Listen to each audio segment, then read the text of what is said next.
आता सच म्हणजे सत्य अभियान राबवायची वेळ येते, काय सांगाल?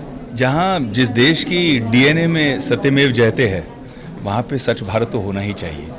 और मुझे लगता है कि ढेर सारी शुभकामनाएं देता हूँ मैं अपनी तरफ से कि कनौरिया साहब जो न सिर्फ एक बहुत बड़े उद्योगपति हैं बल्कि जो अपने सुपुत्र हेमंत एंड सुनील कनौरिया के थ्रू किस तरह से एसोचैम के साथ एसोसिएट करके सच भारत क्रिएट कर रहे हैं। और बहुत खूबसूरत बात है कि जब हम आत्मीयता, हम स्पिरिचुअलिटी जब लेके आते हैं, एक समागम होता है व्यवहार के साथ में, बिजनेस के साथ में, व्यापार और प्यार, ये दोनों चीज़ें एक साथ में जब चलती हैं तो सक्सेस मिलती हैं। अब इस सक्सेस की दो कहानियाँ, एक रिले रेस आपके दाएं और बाएं तरफ ऑलरेडी खड़ा है जो कनौरिया साहब ने शुरू किया श्रेय ग्रुप के साथ में, और दोनों बेटों ने जिस तरह से मिलकर एक रिले रेस की तरह बेटन को कई कदम आगे ले गए हैं।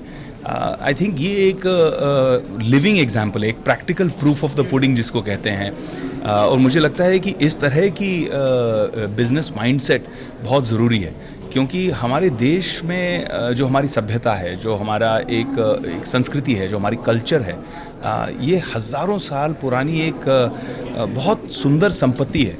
और इसे हमें शायद कई पीढ़ियां लग जाएंगी एनालाइज करके समझने में।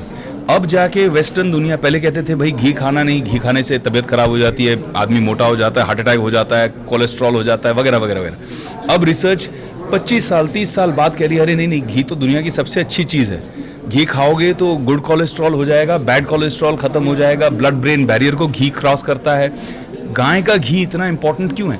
लेकिन ये हमारे वेद उपनिषद, हमारी जो पोथियाँ हैं, इसमें यही चीज़ 3-4 हज़ार 5 हज़ार साल से लिखी गई है। तो इन सब चीज़ों को हमें समझने के लिए समय लग रहा है। और मुझे जो एक बहुत अच्छी फीलिंग आ रही है, एक बहुत गर्व महसूस हो रहा है कि जिस तरह से नरेंद्र भाई ने भी एक कोशिश की है कि एक भारत के अंदर अपने एक स्वाभिमान को खड़ा करने के लिए हम हमेशा वेस्ट को देखते हैं। हिंदुस्तान ने पूरी दुनिया को योगा दिया, लेकिन हिंदुस्तानियों ने नहीं की। जब वेस्ट में एक्टर्स, एक्ट्रेसेस, मॉडल्स, सब लोगों ने योगा की तारीफ करने लग गए और वो अपने ही मतलब योगा के साथ खेलने लगे, कभी हॉट योगा, कभी कोल्ड योगा, कभी ये योगा, कभी वो योगा, कभी डांस योगा, और हम अपने योगा को अब अपना रहे हैं। तो यही चीज़ मैं सोचता हूँ कि अगर सच भारत जैसे अभियान के ज़रिए हम हमारी जो एक कल्चरल फैब्रिक है उसको इंटीग्रेट करें हमारे आज की सोसाइटी में, जहाँ पे हैव्स और हैव नॉट्स में काफ़ी अंतर हुआ जा रहा है, जहाँ पे हमारी एक ऐसी सभ्यता है, एक ऐसी सिविलाइजेशन है जहाँ पे हज़ारों साल से लोग दान पुण्य की बात करते हैं, दान पुण्य साथ में जाता है। और यहीं सभ्यता में अब जाके CSR इंट्रोड्यूस हो रहा है कॉर्पोरेट कल्चर में। तो मुझे लगता है कि ये एक बहुत अच्छा कदम है। और कनौरिया साहब के बारे में ये कहना चाहूँगा कि सब मैं कह सकता हूँ, इस 76 years old, is going to be 77 this year, but इनके चेहरे का तेज देखिए और इनकी ऊर्जा शायद मुझ में और इनमें दोनों को मिला के उतनी ऊर्जा नहीं है जितनी इनमें, क्योंकि ये विश्वास करते हैं। इनकी जो मैगजीन ये लिखते हैं बिजनेस इकोनॉमिक्स है, तो बिजनेस और इकोनॉमिक्स के ऊपर बुक, लेकिन इतनी खूबसूरती से जिस तरह से उन्होंने स्पिरिचुअल प्रैक्टिसेस को उसके अंदर इंटीग्रेट किया है, आई थिंक इट्स अ की टू ग्रेट सक्सेस। जैसे हमने कॉर्पोरेट कल्चर की बात की, कॉर्पोरेट कल्चर में प्रेशर बहुत बढ़ते जा रहा है, तो ये स्पिरिचुअलिटी एट वर्क ये प्रेशर कम करने में कितना मददगार साबित हो सकता है? मैं कुछ कहना चाहूँगा कि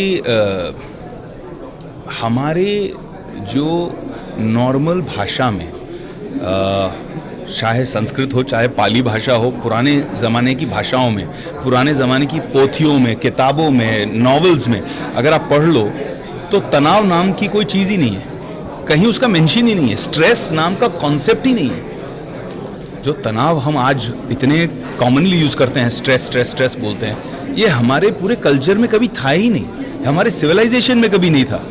स्ट्रेस होता ही नहीं था क्योंकि हम एक स्पिरिचुअल बिलीफ लेकर चलते थे, एक कॉन्फिडेंस लेकर चलते थे कि everything is by divine design. लेकिन अब ये बहुत बड़ा हो गया है। आपने बहुत सही सवाल पूछा, और मुझे लगता है जैसे हमारी इंडस्ट्री में बहुत स्ट्रेस होता है, कभी कभी स्ट्रेस अपने आप हो जाता है, कभी कभी लोग स्ट्रेस देते हैं, लेकिन इससे डरने के लिए आई थिंक इससे डरने के बजाय आई थिंक इसे लड़ना ज़रूरी है। एंड लड़ने का एक ही तरीका है, शांति, peace, meditation, relaxation. I think in both age and experience, I'm a candle to the sun, and I'm here more for expressing my support and taking guidance, and in whichever way that Kanoria Saab feels that I could contribute to his brainchild, his baby, the Swachh Bharat campaign, I'll be most humbled and honored to be a part of it. मुझे लगता है कि जिस तरह से कनौरिया साहब इतने एक दिग्गज हैं, उनके सामने मैं अनुभव में भी और आयु में भी बहुत छोटा हूं, और मुझे लगता है कि आज मैं आया हूं सिर्फ अपना एक समर्थन देने के लिए स्वच्छ भारत को, और कनौरिया साहब का जैसे आशीर्वाद रहेगा, जैसे आज्ञा रहेगी कि स्वच्छ भारत में इस तरह से मेरा उपयोग किया जा सकता है, तो उसके लिए मैं बहुत खुशी से तैयार हूं। मुझे लगता है ये मेरा सौभाग्य है। सर, स्वच्छ भारत की तो भी बात करिए, तो स्वच्छ भारत को भी करीब 2 साल पूरे, तो आपके मुताबिक कितना बदलाव आया, क्या क्या चेंजेस आप अपने सराउंडिंग में देखें? बहुत खुशी हो रही है देखकर कि स्वच्छ भारत इतना बड़ा सक्सेस हो गया है।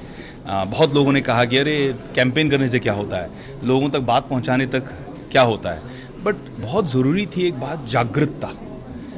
ये जागृति पैदा करना बहुत ज़रूरी है। महात्मा गांधी इतने साल पहले कह गए, हमारे फादर ऑफ द नेशन, कि cleanliness is next to godliness, लेकिन उसके बावजूद हम लोगों ने उस पर अमल नहीं किया।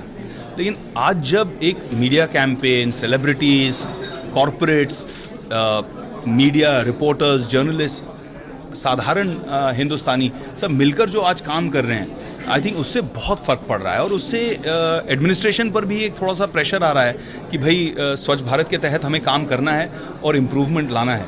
I think that's a very big success.